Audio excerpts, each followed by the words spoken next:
Welcome to lotus NEET biology Tamil YouTube channel. நம்முடைய YouTube சேனலில் PGTRB education psychology and GK and Tamil தகுதி தேர்வு இது எல்லாத்துக்கும் சேர்ந்த மாதிரி ஆன்லைன் டெஸ்ட் பேட்ச் பார்த்துட்ருக்கோம். இந்த ஆன்லைன் டெஸ்ட் பேட்சில் நீங்கள் யாராவது ஜாயின் பண்ணணும்னு ஐடியா இருந்தால் உங்களுக்கான ஃபீஸ் டீட்டெயில் தான் இது. நீங்கள் வந்து பண்ணுங்க ₹150 பர் வீக் பே பண்ணணும். இதே வந்து பண்ணுங்க ஃபுல் கோர்ஸ் அப்படின்னா எக்ஸாம் முடிகிற வரைக்கும் ₹4500 பே பண்ணணும். நீங்கள் பே பண்ணி ஜாயின் பண்ண வேண்டிய நம்பர் ஸ்க்ரீனில் தெரியுது பாருங்கள். பே பண்ணிவிட்டு ஜாயின் பண்ணிங்க. அது மட்டும் இல்லாமல் தமிழ் தகுதி தேர்வுக்கு மட்டும் ஆன்லைன் டெஸ்ட் பேட்ச் வந்து ஸ்டார்ட் பண்ணியிருக்கோம். இந்த ஆன்லைன் டெஸ்ட் பேட்சில் நீங்கள் ஜாயின் பண்ணாலே அதுக்கு பே பண்ண வேண்டிய ஃபோன் நம்பர் கொடுத்துருக்கேன். அந்த நம்பருக்கு பே பண்ணிவிட்டு ஜாயின் பண்ணிக்கோங்க. இன்றைக்கி நம்மளுடைய யூடியூப் சேனலில் நம்ம பார்க்க போகிறது வந்து பின்னாக்கா தமிழ் தகுதி தேர்வுக்கான கிளாஸ் தான்.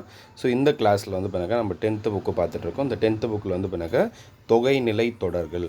இதுதான் இன்றைக்கான டாப்பிக்கு, தொகைநிலை தொடர்கள். இங்கே வந்து பின்னாக்கா சொற்றொடர். சொற்கள் பல தொடர்ந்து நின்று பொருள் தருவது சொற்றொடர் அல்லது தொடர் எனப்படும். அப்போது சொற்கள் பல தொடர்ந்து நின்று, பல சொற்கள் வந்து பண்ணாக்கா தொடர்ந்து நின்று பொருள் தந்தால் அதுக்கு என்ன பேருனா சொற்றொடர், அப்படின்னா தொடர் அப்படின்னு பேர். நீர் பருகினான், வெண்சங்கு ஊதினான்.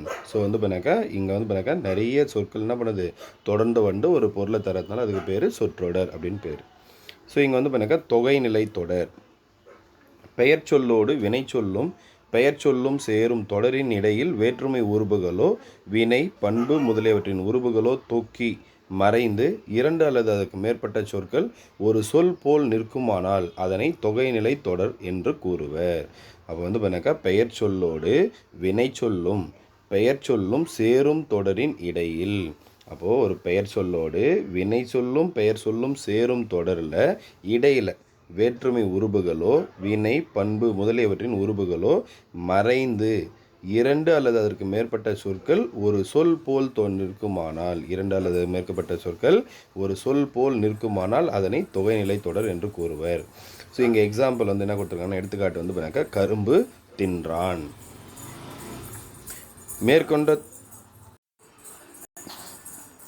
மேற்கொண்ட தொடர் கரும்பை தின்றான் என்னும் பொருளை உணர்த்துகிறது. இங்கே வந்து பார்த்தாக்கா கரும்பு தின்றான் அப்படின்றதுல இதை எதை சொல்லுது அப்படின்னு பார்த்தீங்கன்னா கரும்பை தின்றான். அப்போ வந்து பார்த்தாக்கா இத்தொடரில் உள்ள 2 சொற்களுக்கு நடுவில் ஐ என்னும் உருபு மறைந்து நின்று அப்பொருளை தருகிறது. எனவே இது தொகைநிலை தொடர் அப்படின்னு பேர். அப்போ வந்து பார்த்தாக்கா கரும்பு தின்றான் அப்படின்றதுல ஐ அப்படின்ற வேற்றுமை உருபு இடையில மறைந்து வர்றதுனால அதுக்கு என்ன பேர், தொகைநிலை தொடர். தொகைநிலை தொடர் 6 வகைப்படும். இதுவும் கொஷின் கேட்பாங்க. தொகைநிலை தொடர் மொத்தம் 6 வகைப்படும். ஃபர்ஸ்ட் ஒன்று வந்து பாருங்க, வேற்றுமை தொகை, வினை தொகை, பண்பு தொகை, ஓமை தொகை, உம்மை தொகை, அன்மொழி தொகை. அப்போ மொத்தம் 6 வகை இருக்குது. வேற்றுமை தொகை, வினை தொகை, பண்பு தொகை, ஓமை தொகை, உம்மை தொகை, அன்மொழி தொகை அப்படின்னு சொல்லிட்டு மொத்தம் 6 வகை இருக்குது. ஃபஸ்ட்டு வந்து வேற்றுமை தொகை. இங்கே எடுத்துக்காட்டு வந்து பண்ணாக்கா மதுரை சென்றார், மதுரை சென்றார். இத்தொடர் மதுரைக்கு சென்றார் என விரிந்து நின்று பொருள் தருகிறது. அப்போ மதுரை சென்றார் அப்படின்னு நம்ம எப்படி சொல்லலாம் அப்படின்னாக்கா மதுரைக்கு சென்றார். கொடுக்கப்பட்டுள்ள இரு சொற்களுக்கு இடையில் கூ என்னும் வேற்றுமை உருபு இல்லை. அது தொக்கி நின்று பொருளை தருகிறது, அதாவது மறைந்து நின்று பொருளை தருகிறது. இவ்வாறு ஒரு தொடரில் வேற்றுமை உருபுகள், எதெல்லாம் வேற்றுமை உருபுகள் பாருங்கள், ஐ,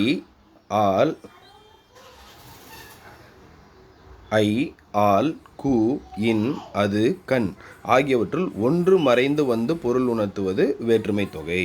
அப்போ வந்து பார்த்தீங்கன்னா வேற்றுமை உருவுகள் எது எது அப்படின்னு கேட்பாங்க, பார்த்துக்குங்க. ஐ, ஆல், கு, இன், அது, கண் இது எல்லாமே வேற்றுமை உருவுகள் அப்படின்னு சொல்லுவோம். அடுத்து உருபும் பயனும் உடன் தொக்க தொகை. இங்கே வந்து பண்ணாக்கா தேர்ப்பாகன், எடுத்துக்காட்டு வந்து தேர்ப்பாகன். இத்தொடர் தேரை ஓட்டும் பாகன் என விரிந்து பொருளை உணர்த்துகிறது. அப்போது தேர்ப்பாகன் அப்படின்னா தேரை ஓட்டும் பாகன் அப்படின்னு அந்த பொருளை வந்து பண்ணாக்கா விரித்து உணர்த்துகிறது. கொடுக்கப்பட்டுள்ள தேர் பாகன் என்னும் சொற்களுக்கிடையில் ஐ என்னும் வேற்றுமை உருபும் ஒட்டும் என்னும் பொருளை விளக்கும் பயனும் மறைந்து வந்துள்ளது. ஓட்டும் என்னும் பொருளை விளக்கும் பயனும் மறைந்துள்ளது. அப்போ தேர்ப்பாகனில் தேரை ஐ அப்படின்ற வேற்றுமை உருபு, அப்புறம் ஓட்டும் அப்படின்ற ஒட்டும் என்னும் பொருளை விளக்கும் பயனும் மறைந்து வந்துள்ளது. அதனால் இதுக்கு என்ன பேர்? உருபும் பயனும் உடன் தொக்க தொகை. இவ்வாறு ஒரு தொடரில் வேற்றுமை உருபும் அதன் பொருளை விளக்கும் பயனும் சேர்ந்து மறைந்து வருவது உருபும் பயனும் உடன் தொக்க தொகை எனப்படும். இதுவும் வேற்றுமை தொகையே. இந்த உருபும் பயனும் உடன் தொக்க தொகையினது வேற்றுமை தொகையுடைய இதுதான். தமிழ் தொண்டு, தமிழுக்கு செய்யும் தொண்டு. அடுத்து தமிழ் தொண்டு. தமிழுக்கு செய்யும் தொண்டு, நான்காம் வேற்றுமை உருபும் பயனும் உடன் தொக்க தொகை. தமிழுக்கு தொண்டு அப்படின்றது வந்து பண்ணாக்கா நான்காம் வேற்றுமை உருபும் பயனும் உடன் தொக்க தொகை அப்படின்னு சொல்லுவோம். இது வந்து பண்ணாக்கா. அடுத்து வினைத்தொகை. காலம் காட்டும் இடைநிலையும் பெயரச்ச விகுதியும் மறைந்து நிற்க வினைப்பகுதியை தொடர்ந்து ஒரு பெயர் வந்து ஒரு சொல்லை போல் நடப்பது வினைத்தொகை அப்படின்னு பேர். அப்போ காலம் காட்டும் இடைநிலையும் பெயரச்ச விகுதியும் மறைந்து நிற்க வினைப்பகுதியை தொடர்ந்து ஒரு பெயர் வந்து ஒரு சொல்லை போல் நடப்பது வினைத்தொகை அப்படின்னு பேர். இங்கே வந்து பண்ணாக்கா காலம் கறந்த பெயரச்சமே வினையச்சமாகும். காலம் கறந்த பெயரச்சமே வினையச்சமாகும். இங்கே எடுத்துக்காட்டு பாருங்கள். வீசு தென்றல் கொல்களிறு அப்படின்னு 2 கொடுத்துருக்காங்க. வீசு தென்றல் கொல்களிறு. இங்கே வீசு கொல் என்பவை வினைப்பகுதிகள். வீசு கொல் இது ரெண்டுமே வினைப்பகுதிகள். இவை முறையே தென்றல் களிறு என்னும் பெயரச்சங்களோடு சேர்ந்து காலத்தை வெளிப்படுத்தாத பெயரச்சங்கள் ஆயின. அப்போது இந்த வினைப்பகுதியோட எது சேருது அப்படின்னு பார்த்தீங்கன்னா பெயரச்சங்கள் சேருது. தென்றல் களிறு அப்படின்ற பெயரச்சங்கள் சேருது. மேலும் இவை வீசிய காற்று, வீசுகின்ற காற்று, வீசும் காற்று எனவும் கொன்ற களிறு, கொள்கின்ற களிறு, கொல்லும் களிறு எனவும் முக்காலத்திற்கு பொருந்தும்படி விரிந்து பொருள் தருகிறது.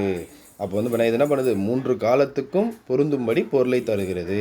காலம் காட்டும் இடைநிலைகள் இப்பெயரச்சங்களில் தொக்கி இருக்கின்றன. அப்போ காலம் காட்டும் இடைநிலை பெயரச்சங்கள் இதில் வந்து பண்ணாக்க மறைந்து இருக்கின்றன. வினைப்பகுதியும் அடுத்து பெயர் சொல்லும் அமைந்து சொற்றொடர்களிலேயே வினைத்தொகையும் அமையும். வினைப்பகுதியும் அடுத்து பெயர் சொல்லும் அமைந்த சொற்றொடர்களிலேயே வினைத்தொகை அமையும். அடுத்து பண்புத்தொகை. நிறம், வடிவம், சுவை, அளவு முதலானவற்றை உணர்த்தும் பண்பு பெயருக்கு அது தழுவி நிற்கும் பெயர் சொல்லுக்கும் இடையில் மை என்னும் பண்பு விகுதியும் ஆகிய ஆன என்னும் பண்பு உருபுகளும் மறைந்து வருவது பண்புத்தொகை எனப்படும். இங்கே செங்காந்தல் செம்மையாகிய காந்தல், வட்ட தொட்டி வட்டமான தொட்டி, இன்மொழி இனிமையான மொழி. இது எல்லாமே எதுக்கான எடுத்துக்காட்டு அப்படின்னா பண்புத்தொகைக்கான எடுத்துக்காட்டு.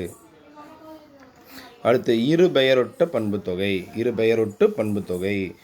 சிறப்பு பெயர் முன்னும் பொது பெயர் பின்னும் நின்று இடையில் ஆகிய என்னும் பண்பு உறுப்பு தொக்கி வருவது இரு பெயரொட்டு பண்புத்தொகை. அப்போ சிறப்பு பெயருக்கு முன்னாடியும் பொது பெயருக்கு பின்னும் நின்று இடையில் ஆகிய என்னும் பண்பு உறுப்பு மறைந்து வந்தா அதுக்கு பேர் இரு பெயரொட்டு பண்புத்தொகை. இங்கே மார்கழி, திங்கள், சாரை, பாம்பு, திங்கள், பாம்பு ஆகிய பொது பெயர்களுக்கு முன் மார்கழி, சாரை என்னும் சிறப்பு பெயர்கள் வந்து மார்கழி ஆகிய திங்கள் என்றும் சாரை ஆகிய பாம்பு என்றும் இரு பெயரொட்டாக வந்துள்ளது. அப்போ இதுக்கு தானே பேர் இரு பெயரொட்டு. அப்போ பொது பெயருக்கு முன்னாடி சிறப்பு பெயருக்கு முன்னாடி பொது பெயருக்கு பின்னாடி இது ரெண்டுத்துக்கு இடையில ஆகிய அப்படின்னு ஒன்று மறைந்து வந்தால் அதுக்கு பேர் இரு பெயரொட்டு பண்புத்தொகை. அடுத்து ஓமை தொகை.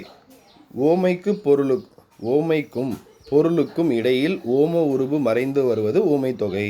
அப்போ ஓமைக்கும் பொருளுக்கும், அதாவது ஓமயம், பொருளுன்னா ஓமயம் அப்படின்னு சொல்லுவோம். இது ரெண்டுத்துக்கு இடையில ஓம உருபு மறைந்து வந்தால் அதுக்கு பேர் ஓமை தொகை அப்படின்னு பெயர்.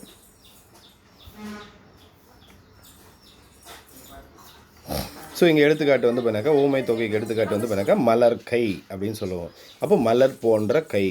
அப்போ மலர் அப்படின்றது ஓமை, கை அப்படின்றது ஓமயம் பொருள், இடையே போன்ற என்ற என்னும் ஓம உருபு மறைந்து வந்துள்ளது. அடுத்து உம்மை தொகை. இரு சொற்களுக்கு இடையிலும் இறுதியிலும் என்னும் இடைச்சொல் மறைந்து வருவது உம்மை தொகையாகும். இரு சொற்களுக்கு இடையிலும் இறுதியிலும் என்னும் சொல் எனும் இடைச்சொல் மறைந்து வருவது உம்மை தொகையாகும். உம்மை தொகை எண்ணல், எடுத்தல், முகத்தல், நீட்டல் என்னும் 4 அளவு பெயர்களுக்கு தொடர்ந்து வரும். அப்போ உம்மை தொகை அப்படின்றது எண்ணல், எடுத்தல், முகத்தல், நீட்டல் என்னும் 4 அளவு பெயர்களை தொடர்ந்து வரும். அண்ணன் தம்பி, தாய் சேய், அண்ணனும் தம்பியும் தாயும் சேயும் என்னும் பொருளை விரித்து உணர்த்துகிறது. ஸோ இதுக்கு என்ன பேர்னா உம்மை தொகை அப்படின்னு பெயர். அடுத்து அன்மொழி தொகை. வேற்றுமை, வினை, பண்பு, உவமை, உம்மை ஆகிய தொகைநிலை தொடர்களில் உருபுகளும் அவை அல்லாத வேறு சொற்களும் மறைந்து நின்று பொருள் தருவது அன்மொழி தொகை அப்படின்னு பெயர். அப்போது வேற்றுமை, வினை, பண்பு, உவமை, உம்மை ஆகிய தொகைநிலை தொடர்களில் உருபுகளும் அவை அல்லாத வேறு சொற்களும் மறைந்து நின்று பொருள் தருவது அன்மொழி தொகை எனப்படும். சிவப்பு சட்டை பேசினார், முறுக்கு மீசை வந்தார். இவற்றில் சிவப்பு சட்டை அணிந்தவர் பேசினார், முறுக்கு மீசையை உடையவர் வந்தார் என தொகைநிலை தொடர் அல்லாத வேறு சொற்கள் மறைந்து நின்று பொருள் தருகிறது. அதனால் அதுக்கு என்ன பேர்னா அன்மொழி தொகை அப்படின்னு பெயர். ஸோ இங்கே வந்து பார்த்தீங்கன்னாக்கா கற்றவை கற்றபின்ல வண்ணமிட்ட தொகைநிலை தொடர்களை வகைப்படுத்துக. அன்பு செல்வன் திறன்பேசியின் தொடுதிரையில் படித்து கொண்டிருந்தார். அனைவரும் மோர்பானையை திறந்து மோர் கொடுக்கவும். அனைவருக்கும் மோர்பானையை திறந்து மோர் கொடுக்கவும். வெண்டைக்காய் பொரியல் மோர் கொழும்புக்கு பொருத்தமாக இருக்கும். தங்கம் மீன்கள் தங்க தொட்டியில் விளையாடுகின்றன. ஸோ இதெல்லாம் பார்த்துக்குங்க. அடுத்து நம்ம பார்க்குறது வந்து பார்த்தீங்கன்னா இயல் 3. ஸோ இதில் வந்து பார்த்தீங்கன்னாக்கா கூட்டாஞ்சோறு அப்படின்னு ஒன்று இருக்குது.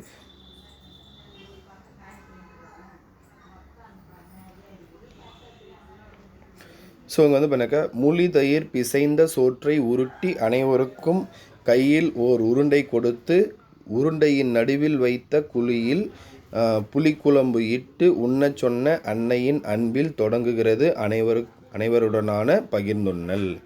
அப்போது முழி தயிர் பிசைந்த சோற்றை உருட்டி அனைவருக்கும் கையில் ஒரு உருண்டை கொடுத்து உருண்டையின் நடுவில் வைத்த குழியின் புளிக்குழம்பு இட்டு உண்ணச் சொன்ன அன்னையின் அன்பில் தொடங்குகிறது அனைவருடனான பகிர்ந்துண்ணல். அப்போ பகிர்ந்துண்ணல் அப்படின்றது எங்கேருந்து தொடங்குது? எங்கேருந்து தொடங்குது?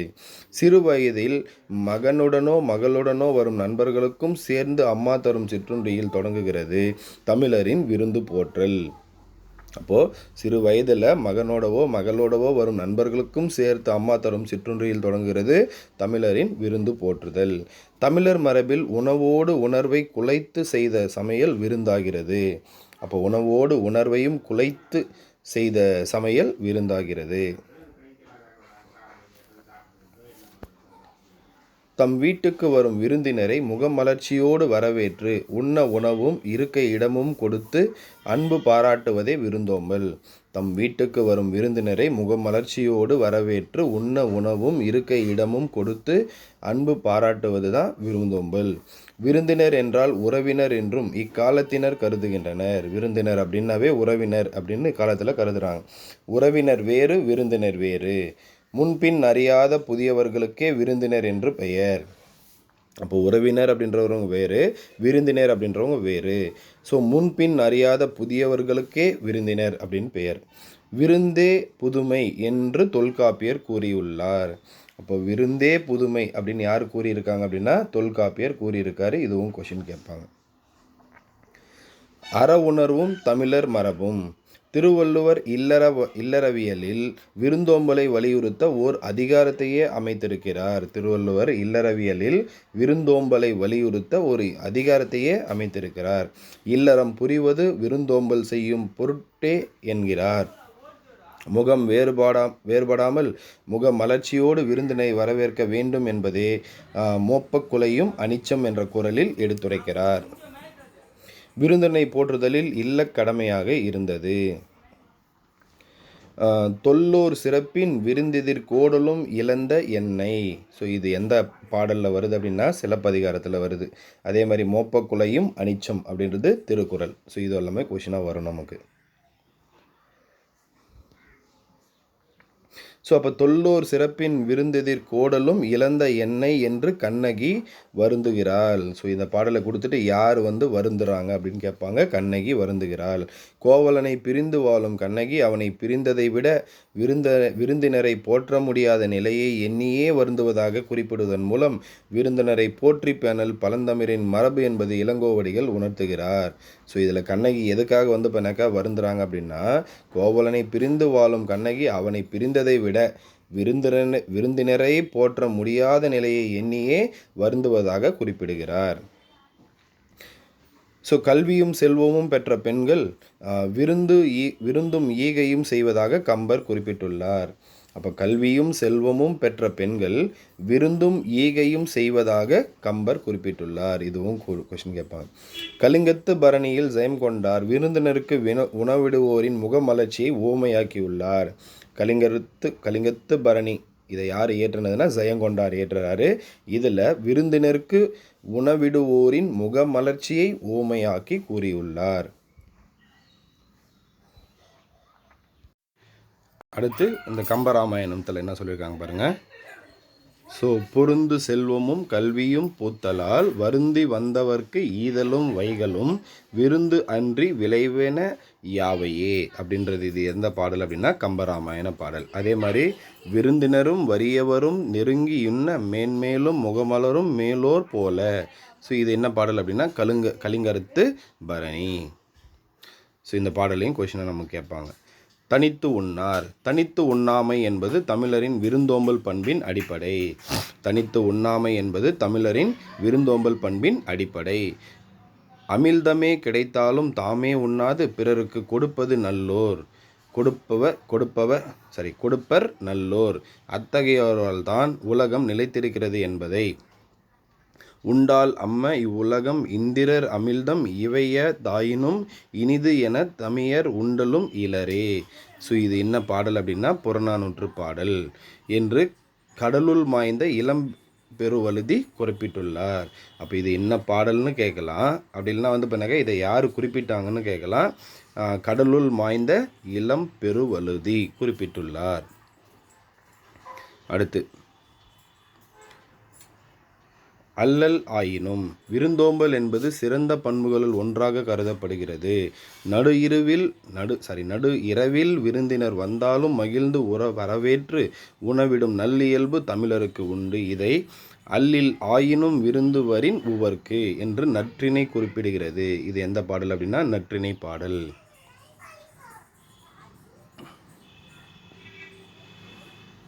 அடுத்து இன்மையிலும் விருந்தோம்பல். வீட்டிற்கு வந்தவர்க்கு வறிய நிலையிலும் எவ்வழியிலேனும் முயன்று விருந்தளித்து மகிழ்ந்தனர் நம் முன்னோர். தானியம் ஏதும் இல்லாத நிலையில் விதைக்காக வைத்திருந்த தினையை உரலில் இட்டு குத்தி எடுத்து விருந்தினருக்கு விருந்தளித்தாள் தலைவி. இதனை குரல் உணங்க விதைத்தினை உரல்வாய் பெய்து சிறிது புறப்பட்டன்றோ இழல் என்று புறநானூறு காட்சிப்படுத்துகிறது. ஸோ இதை எந்த பாடல் வலியுறுத்துதுன்னா புறநானூற்று பாடல் வலியுறுத்துகிறது. நேற்று வந்த விருந்தினரை பேணுவதற்கு பொருள் தேவைப்பட்டதால் இரும்பினால் செய்த தன் பழைய வாளை பணயம் வைத்தான் தலைவன்.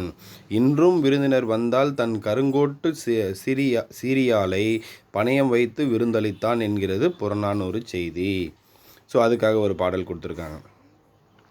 நெருனை வந்த விருந்திற்கு மறுத்தன் இரும்புடை பலவால் வைத்தனன் இன்று இக்கருங்கோட்டு சீரியாலை பணயம். இது எந்த பாடல் அப்படின்னா புறநானூற்று பாடல். இது எல்லாமே இதை பேஸ் பண்ணி தான் நமக்கு கொஷின் கேட்பாங்க. இளையான்குடி மாரநாயனாரின் வீட்டுக்கு வந்த சிவனடியாருக்கு விருந்தளிக்க அவரிடம் தானியம் இல்லை. எனவே அன்று விதைத்துவிட்டு வந்த நெல்லை அரித்து வந்து பின் சமைத்து விருந்து படைத்த திறன் பெரிய புராணத்தில் காட்டப்படுகிறது.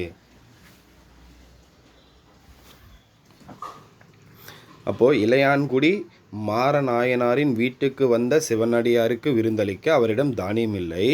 அதனால் என்ன பண்ணுறாரு, எனவே அன்று விதைத்துவிட்டு வந்த நெல்லை அரித்து வந்து பின் சமைத்து விருந்து படைத்த திறன் பெரிய புராணத்தில் காட்டப்படுகிறது. இது எந்த பாடலில் பண்ணாக்க காட்டப்படுகிறதுன்னு கொஷின் கேட்பாங்க. அடுத்து நிலத்திற்கேற்ற விருந்து. நெய்தல் நிலத்தவர் பாணர்களை வரவேற்று குழல் மீன் கறியும் பிறவும் கொடுத்தனர் என்கிறது சிறுபானாற்றுப்படை.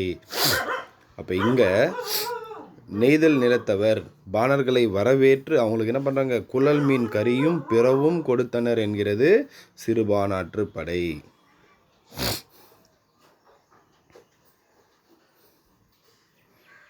ஸோ இங்கே வந்து பண்ணாக்கா தெரியுமா அப்படின்னு ஒரு பகுதி இருக்குது, அதை பார்த்துட்டு போயிடலாம். ஸோ 7 அடி நடந்து சென்று வழி அனுப்பினர். பண்டை தமிழர்கள் வீட்டிற்கு வந்த விருந்தினர் திரும்பி செல்லும் போது அவர்களை பிரிய மனமின்றி வருந்தினர். மேலும் வழி அனுப்பும் பொழுது அவர்கள் செல்லவிருக்கின்ற 4 குதிரைகள் பூட்டப்பட்ட தேர் வரை 7 அடி நடந்து சென்று வழி அனுப்பினர். ஸோ இது எந்த பாடல் வந்து வலியுறுத்துது அப்படின்னாக்கா பொருநானாற்றுப்படை. பொருநானாற்றுப்படை இதுதான் வந்து பண்ணாக்கா காலின் 7 அடி பின் சென்று.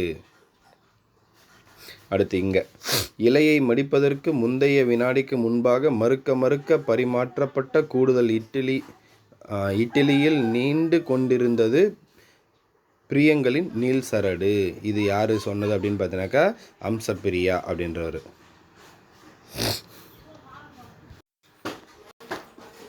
அடுத்து விருந்தை எதிர்கொள்ளும் தன்மை. இல்லத்தில் பலரும் நுழையும் அளவிற்கு உள்ள பெரிய வாயிலை இரவில் மூடுவதற்கு முன்னர் உணவு உண்ண வேண்டியவர்கள் யாரேனும் உள்ளீர்களா என்று கேட்கும் வழக்கம் இருந்ததை குறுந்தொகை அடிகள் புலப்படுத்துகிறது. இல்லத்தில் பலரும் நுழையும் அளவிற்கு உள்ள பெரிய வாயிலை இரவில் மூடுவதற்கு முன்னர் உணவு உண்ண வேண்டியவர்கள் யாரேனும் உள்ளீர்களா என்று கேட்கும் வழக்கம் எதில் இருந்தது, குறுந்தொகையில் இருந்தது. ஸோ அதில் இந்த பாடல் என்ன சொல்லியிருக்காங்கன்னா, பலர் புகு வாயில் அடைப்ப கடவுணர் வருவீர் உள்ளீரோ அப்படின்னு கேட்குறாங்க. மருந்தே ஆயினும் விருந்தோடு உண் என்று கொன்றை வேந்தனில் ஔவையார் பாடியுள்ளார், அவர் பாடிய தனிப்பாடலில். ஸோ அப்போ மருந்தே ஆயினும் விருந்தொடு உண் என்று கொன்றை வேந்தனில் யார் பாடினாங்க, ஔவையார் பாடினார். இதுவும் கொஷின் வரும். இதில் வந்து பண்ணாக்கா அந்த தனிப்பாடலில் பாடிய பாடல் தான் கொடுத்துருக்காங்க.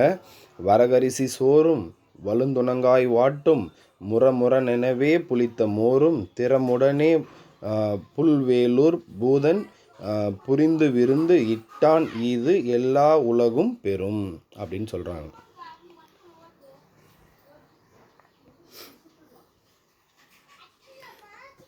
அடுத்து உற்றாரோடு நின்ற விருந்து. சங்க காலத்திலிருந்தே அரசனாயினும் வறியோராயினும் விருந்தினர்களை போற்றினர். கால மாற்றத்தால் புதியவர்களாகிய விருந்தினர்களை வீட்டுக்குள் அழைத்து உணவிடுவது குறைந்தது. விருந்து புறப்பது குறைத்ததால் சத்திரங்கள் பெருகின. நாயக்கர் மராட்டியர் ஆட்சி காலத்தில் மிகுதியான சத்திரங்கள் வழி செல்வோருக்காக கட்டப்பட்டன. அப்போ வழி செல்வோருக்கான நிறைய வந்து பண்ணாக்கா அந்த சத்திரங்கள் எப்போ அதிகமாக கட்டப்பட்டதுன்னா நாயக்கர் ஆட்சியிலையும் மராட்டியர் ஆட்சி காலத்தில் தான் அதிகமாக கட்டினாங்க. இதுவும் நமக்கு கொஷின் வரலாம். புதியவர்களான விருந்தினர்களை ஏற்பது குறைத்துவிட்ட காலத்தில் ஓரளவு தெரிந்தவர்களை மட்டுமே விருந்தினர்களாக ஏற்றனர். படிப்படியாக உற்றார் உறவினர்கள் நண்பர்கள் ஆகியோரையே விருந்தினர்களாக போற்றும் நிலைக்கு மாறினர். அடுத்து விருந்தோம்பல். இன்றும் புதியதாக வருவோர் இரவில் தங்குவதற்கு வீட்டின் முன்புறம் திண்ணையும் அதில் தலை வைக்க திண்டும் அமைத்தனர் முன்னோர். இன்று வீட்டுக்கு திண்ணை வைத்து கட்டுவதும் இல்லை, அறிமுகமில்லாத புதியவர்களை விருந்தினர்களாக ஏற்பதும் இல்லை. இருப்பினும் திருவிழா காலங்களில் ஊருக்கு வரும் புதியவர்களை அழைத்து அன்போடு விருந்தளிப்பதை சில இடங்களில் காண முடிகிறது. திருமணத்தை உறுதி செய்தல், திருமணம், வளைகாப்பு, பிறந்தநாள், புதுமனை புகுவிழா போன்றவற்றை இல்ல விழாக்களாகவே கொண்டாடினர். அப்போது மிகுதியான விருந்தினர்களை வரவேற்று உணவளித்து மகிழ்ந்தனர். அந்த இல்ல விழா நாட்களில் அப்பகுதி வாழ் மக்களும் வெளியூர் விருந்தினர்களுக்கு தேவையான உதவிகளையும் செய்தனர். காலப்போக்கில் வீட்டில் நடைபெற்ற விழாக்கள் திருமண கூடங்களுக்கு இடம்பெயர்ந்து விட்டன. பண்பாடு மாற்றமாக இன்று சில இடங்களில் விருந்தினர்களை வரவேற்பது முதல் பந்தியில் உபசரித்து வழி அனுப்பும் வரை திருமண ஏற்பாட்டாளர்களை செய்யும் விருந்தோம்பல் நடைபெறுவதை காண முடிகிறது. பண்டை தமிழர் இல்லங்களிலும் உள்ளங்களிலும் விருந்தோம்பல் பண்பாடு செழித்திருந்தது. அந்த உயரிய தமிழ் பண்பாடு இன்றைய தமிழர்களிடம் மேற்கூறிய முறைகளில் பின்பற்றப்படுகின்றன. காலந்தோறும் தமிழர்களின் அடையாளமாக விளங்கும் உயர் பண்பான விருந்தோம்பலை போற்றி பெருமிதம் கொள்வோம்.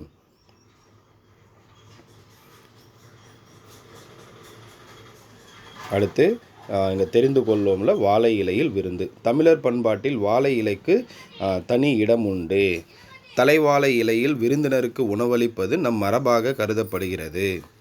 நம் மக்கள் வாழை இலையின் மருத்துவ பயன்களை அன்றே அறிந்திருந்தனர். நம் மக்கள் பண்ணாக்கா வாழை இலைக்கு தனி இடம் உண்டு. தலைவாழை இலையில் விருந்தினருக்கு உணவளிப்பது நம் மரபாகவே கருதப்படுகிறது. தமிழர்கள் உணவு பரிமாறும் முறையை நன்கு அறிந்திருந்தனர். உண்பவரின் இடப்பக்கம் வாழை இலையின் குறுகலான பகுதியும் வலப்பக்கம் இலையின் விரிந்த பகுதியும் வர வேண்டும். ஏனென்றால் வலது கையால் உணவு உண்ணும் பழக்கமுடையவர்கள் நாம். இலையில் இடது ஓரத்தில் உப்பு, ஊறுகாய், இனிப்பு முதலான அளவில் சிறிய உணவு வகைகளையும், வலது ஓரத்தில் காய்கறி, கீரை, கூட்டு முதலான பெரிய அளவில் பெரிய உணவு வகைகளையும் நடுவில் சோறு வைத்து எடுத்துண்ண வசதியாக பரிமாறுவார்கள். உண்பவர் மனமறிந்து அவர்கள் விரும்பி சாப்பிடும் உணவு வகைகளை பரிவுடன் பரிமாறுவர்.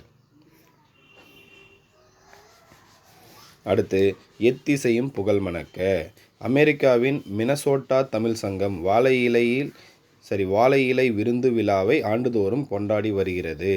வாழை இலை விருந்து விழா யார் ஆண்டுதோறும் கொண்டாடினா அமெரிக்காவின் மினசோட்டா தமிழ் சங்கம். தமிழர்களின் பாரம்பரிய உணவு வகைகளை கொண்டு வாழை இலையில் விருந்து வைக்கின்றனர். முருங்கைக்காய் சாம்பார், மோர் குழம்பு, வேப்பம்பூ ரசம், வெண்டைக்காய் கூட்டு, திணை பாயாசம், அப்பளம் என சுவையாக தமிழர் விருந்து கொடுக்கின்றனர். அங்கு வாழும் தமிழர்கள் பலரும் இந்த விருந்தில் பங்கேற்று சிறப்பிக்கின்றனர். தொடர்ந்து பல பண்பாட்டு நிகழ்வுகளையும் நிகழ்த்தி வருகின்றனர். ஸோ இங்கே கற்றவை கற்றபின்ல இரண்டாவது பாருங்கள்.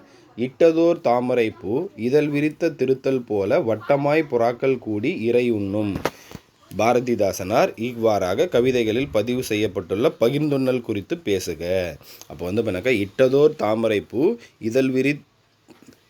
இதழ் விரித்திருத்தல் போல வட்டமாய் புறாக்கள் கூடி இறை உண்ணும் அப்படின்னு யார் சொன்னது அப்படின்னா பாரதிதாசனார் சொல்லியிருக்காரு. இதில் எதை சொல்லியிருக்காருன்னா பகிர்ந்துண்ணல் பற்றி சொல்லியிருக்காரு. அடுத்து இதோடைய அடுத்த பாடல் காசி காண்டம். இந்த காசி காண்டத்துடைய ஆசிரியர் யார் அப்படின்னா அதிவீரராம பாண்டியர். விருந்தோம்பல் முறைகள் வேறு வேறாக இருந்தாலும் எல்லா சமூகங்களிலும் இப்பண்பாடு போற்றப்படுகிறது. விருந்தினரை உளமாற வரவேற்று விருந்தளிக்கும் முறை பற்றி இலக்கியங்கள் பேசுகின்றன. விருந்தினர் மனமகிழ கூடிய முறைகளில் விருந்தோம்ப வேண்டுமல்லவா? அத்தகைய பாடல் ஒன்று விருந்தோம்பும் நெறியை வரிசைப்படுத்தி காட்டுகிறது.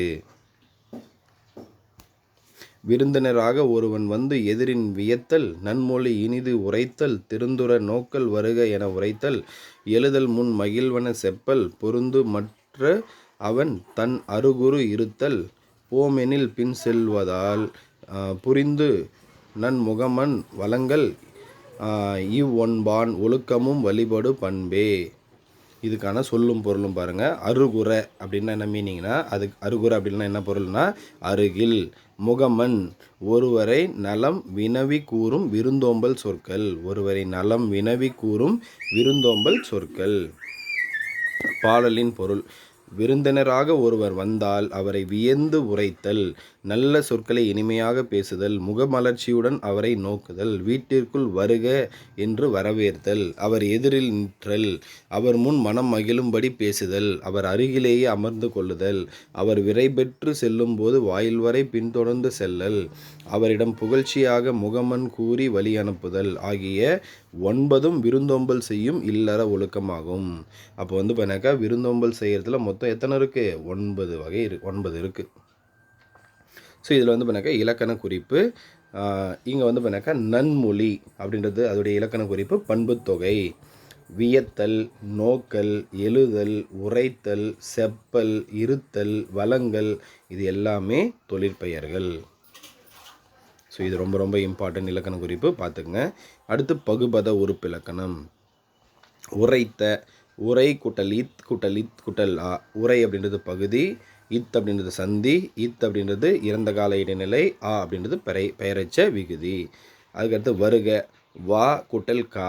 வா அப்படின்றது பகுதி, வரு என திரிந்தது விகாரம், கா அப்படின்றது வியங்கோல் வினைமுற்று விகுதி. ஸோ அதுவும் கொஷின் கேட்கலாம். அடுத்து விவேக சிந்தாமணி சொன்ன ஒரு பாடல். ஒப்புடன் முகம் மலர்ந்தே உபசரித்து உண்மை பேசி உப்பிலாங்குள் இட்டலும் உண்பதே அமிர்தமாகும். முப்பலமோடு பால் அன்னம் முகம் கடுத்து இடுவராயின் கப்பிய பசியினோடு கடும்பசி ஆகும் தானே. ஸோ இந்த பாடலை யார் பாடியது அப்படின்னாக்கா விவேக சிந்தாமணி. அடுத்து இந்த நூல் ஆசிரியர் பற்றி இதுதான் நூல்வெளின்னு சொல்லுவோம். காசி நகரத்தின் பெருமைகளை கூறுகிற நூல் காசி காண்டம். அப்போ காசி காண்டம் அப்படின்றது எந்த நகரத்துடைய பெருமைகளை கூறுகிறது அப்படின்னா காசி நகரத்தின் பெருமைகளை கூறுகிற நூல் காசி காண்டம். இந்நூல் துறவு, இல்லறம், பெண்களுக்குரிய பண்புகள், வாழ்வியல் நெறிகள், மறுவாழ்வில் அடையும் நன்மைகள் ஆகியவற்றை பாடுவதாக அமைந்துள்ளது. இல்லொழுக்கங்கூறிய பகுதியில் உள்ள 17வது பாடல் பாடப்பகுதியாக இடம்பெற்றுள்ளது. முத்துக்குளிக்கும் கொற்கையின் அரசர் அதிவீரராம பாண்டியர். முத்துக்குளிக்கும் கொற்கையின் அரசர் அதிவீரராம பாண்டியர். அப்போ அதிவீரராம பாண்டியர் அப்படின்றவர் முத்துக்குளிக்கும் கொற்கையின் அரசர். தமிழ் புலவராகவும் திகழ்ந்த இவர் இயற்றிய நூலே காசி காண்டம். தமிழ் புலவராகவும் இருந்த அந்த அரசர் அவர் இயற்ற நூல் தான் என்னது இந்த காசி காண்டம். இவரின் மற்றொரு நூலான வெற்றி வேர்க்கை என்றழைக்கப்படும் நருந்தொகை சிறந்த அறக்கருத்துக்களை எடுத்துரைக்கிறது. அப்போ அதிவீரராம பாண்டியர் அப்படின்றவர் இந்த காசி காண்டத்தை மட்டும் இயற்றல, அவர் இன்னொரு நூலையும் இயற்றிருக்காரு. அதுக்கு பேர் வெற்றி வேர்க்கை. அப்போ வெற்றி வேர்க்கைக்கு இன்னொரு பேர் நருந்தொகை. இதில் பார்த்தீங்கன்னாக்கா சிறந்த அறக்கருத்துக்களை எடுத்துரைக்கிறது. சீவலமாறன் என்ற பட்டப்பெயரும் இவருக்கு உண்டு. அதிவீரராம பாண்டியருக்கு வழங்கப்படும் பட்டப்பெயர் என்னன்னா சீவலமாறன். அடுத்து நைடதம், லிங்க புராணம், வாயு சம்ஹிதை, திருக்கருவை அந்தாதி, கூர்ம புராணம் ஆகியவும் இவர் இயற்றிய நூல்கள். இவர் இயற்றிய மற்ற நூல்களும் கேட்பாங்க. அப்போ இது நல்லா பார்த்து வச்சுக்கோங்க. அவர் இயற்றிய முதல் நூல் ஒன்று, இன்னொரு நூல் ஒன்று இருக்குது. அது மட்டும் இல்லாமல் அவருக்கான பட்ட பெயர் இருக்குது. அந்த இன்னொரு நூலுக்கு ஒரு சிறப்பு பெயர் இருக்குது. ஸோ அது இல்லாமல் வேறு என்னென்ன நூலெல்லாம் இயற்றியிருக்காங்க. ஸோ இதெல்லாம் கொஷினாக கேட்பாங்க. ஸோ இது இன்றைக்கான தமிழ் தகுதி தேர்வுக்கான கிளாஸு. ஸோ அடுத்த கிளாஸில் சந்திப்போம். நன்றி, வணக்கம்.